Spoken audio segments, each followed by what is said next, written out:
일병 때 군대에서 예초 작업 오지게 하고 있는데 예초기를 문득 보니까 브랜드가 야마하? 야마하는 피아노 만드는 회사 아니었나? 뭘 이런 걸 만들어 싶었죠. 당시에는 조금 신기했었는데 이제 와 생각해보니까 아 맞다, 야마하는 1900cc나 되는 대배기량 오토바이를 만드는 회사였지. 뭐 35cc밖에 안 되는 예초기 엔진 따위 만드는 거야 식은 죽 먹기였겠지 뭐. 이렇게 엔진은 대배기량 오토바이서부터 시작해 작은 예초기 엔진까지 정말 다양한 제품에 쓰이는데요. 그렇다면 엔진은 어디까지 쓰이는지 간단하게 질주단과 함께 알아보시죠.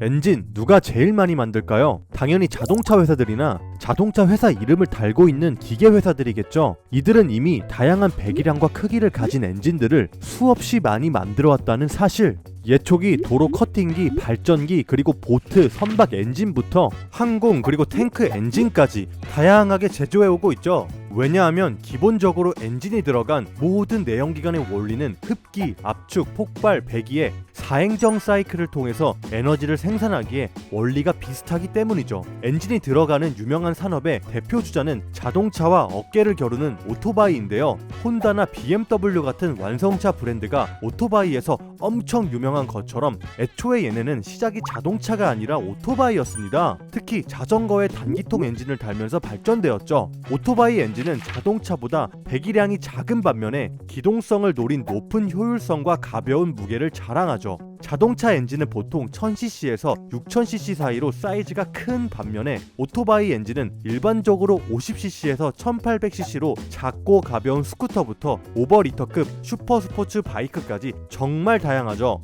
그리고 특히 과거 전쟁 중에 자동차 회사들이 항공기나 탱크에 들어가는 엔진들을 주력으로 만들었었는데요. 재밌는 건 고성능 하이퍼카나 초호화 럭셔리 자동차에만 들어간다는 엔진의 끝판왕이었던 12기통 엔진들이 무겁고 거친 탱크나 민첩한 기동력을 가진 항공기에도 많이 들어갔다는 사실. 특히 2차 세계대전 당시에는 나치에서 개발을 주도했던 티거 전차 프로젝트 중 하나였던 티거 6호기가 마이바흐가 특별 제작한 12기통 650마력의 7400cc나 되는 배기량을 가진 엔진을 장착했었죠. 마지막으로 항공 엔진하면 롤스로이스를 빼놓을 수 없는데요. 자동차를 만드는 롤스로이스랑 뿌리는 같은데 다른 회사입니다. 무튼 나치 독일로부터 영국을 지켜줬던 슈퍼마린 스피파이어에 탑재한 롤스로이스의 멀린 엔진은 뭐 말할 필요도 없죠. 특히 1906년부터 생산된 롤스로이스의 최고의 자동차인 롤스로이스 실버 고스트의 6기통 7036cc 엔진을 참고해서 12기통 225마력 2300cc 정도 되는 롤스로이스의 이글 엔진으로 개조. 이 전설적인 엔진은 1915년 첫 비행을 한 핸들리 페이지 타입 5 400 폭격기에 장착되어서 영국의 상공을 지켜주었죠.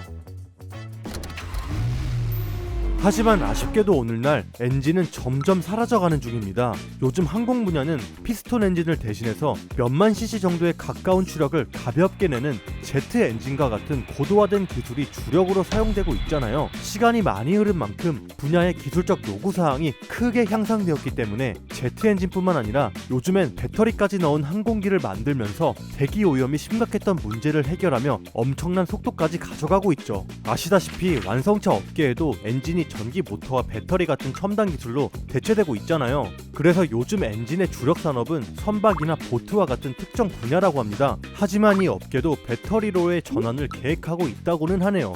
마지막으로 중장비 같은 건설기계 분야도 현대나 볼보같이 익숙한 브랜드와 연관성이 많은 만큼 자동차 엔진과 접점이 많으니 빼놓을 수 없겠죠. 건설기계의 대부분은 승용차의 엔진 구성을 그대로 차용하긴 하지만 목적 자체가 운행보다는 무거운 건설 자재를 옮겨야 하기 때문에 기존보다 토크를 훨씬 높인 육중한 디젤 엔진을 사용하고 있죠. 이렇다 보니 건설기계 디젤 엔진의 높은 압축비, 높은 탄소 함량, 고부하 작동 등 공사할 때 어마어마한 매연이 배출되는 게 엄청 문제돼서 이 산업 또한 엔진을 대체하려는 움직임이 일어나고 있는데요. 대표적으로 전세계 볼보 굴착기의 55%나 생산하는 볼보그룹 코리아가 중장비 분야에서도 전동화 사업을 시행하며 매연 없이 쾌적한 재생 가능 에너지로 전환하려고 노력하고 있다고 합니다. 그래서 준비했습니다. 한국자동차환경협회와 준비한 마지막 숙제. 협회에서도 노후된 건설기계 디젤 엔진을 신형으로 교체해주거나 전기모터로 바꿔준답니다. 아니 군대에서 돌리던 이행정 35cc 1.5L짜리 조그만 야마하 예초기도 엔진에서 카본 찌꺼기가 쌓여 매연 엄청 나왔거든요. 근데 자동차보다도 더 훨씬 덩치가 크고 고배기량인 중장비 기기들은 진짜 매연량이 어마어마하겠죠? 놀라지 마세요. 디젤 건설기기에서 나오는 미세먼지는 무려 일반 차량의 60배 수준이랍니다. 아니 10배도 아니고 60배? 좀 심한데? 심지어 배출가스 규제 기준을 잘 준수하는 자동차 업계의 노력으로 2004년 28,898톤에서 2019년 6,785톤으로 자동차에서 배출되는 미세먼지가 무려 76.5%나 감소했지만 동시에 건설기계의 미세먼지 배출량이 4,033톤에서 6,260톤으로 무려 55.2%나 증가한 충격적인 사실. 등록 대수가 자동차 대비 약 2%밖에 안 되는데도 이렇다고? 아 디젤 자동차만 빡세게 규제하면 뭐하냐고. 디젤 건설기계에서 다 까먹는데. 이렇게 실효에 맞는 저공해 건설기계 확대의 필요성이 정말 절실하다는 거죠. 그래서 한국자동차환경협회에서 건설기계 저공해 프로젝트를 무려 2가지나 진행한다는데요. 1번 노후된 지게차, 굴착기의 엔진을 신형으로 교체해주거나 2번 경유 지게차의 엔진을 전기 모터로 바꿔준답니다. 1번 항목에 해당되는 지게차는 엔진 교체 비용을 최대 1,979만 7천원까지 지원, 굴착기는 최대 1,766만 3천원까지 지원해주고 2번 항목에서 전동화 개조 비용을 최대 4,322만 2천원까지 지원해준다고 하니까 각 항목의 지원 대상에 해당되시는 사장님들은 영상 정지 후 상세 내용을 꼭 확인하시고 해자누님스러운 지원 혜택 빠르게 받아가시길 바랍니다. 전국 지자체에서 신청하면 된다고 하지만 지자체에 따라 신청 물량이 상이하다고 하니까 1544-0907에 얼른 전화해보시기 바랍니다. 집 앞에 공사하면 미세먼지 너무 심해서 문 닫아도 찝찝했지만 협회에서 가장 대표적인 건설기계의 종류인 지게차, 굴착기부터 최근 로더 및 롤러 등 비도로용 건설 기계까지 저공해 조치 확대 중이라니까 깨끗해진 도로 환경을 기대해봐도 되겠는데요. 또 자동차 환경협회는 DPF 부착, 조기 폐차, 엔진 교체, 전동화 등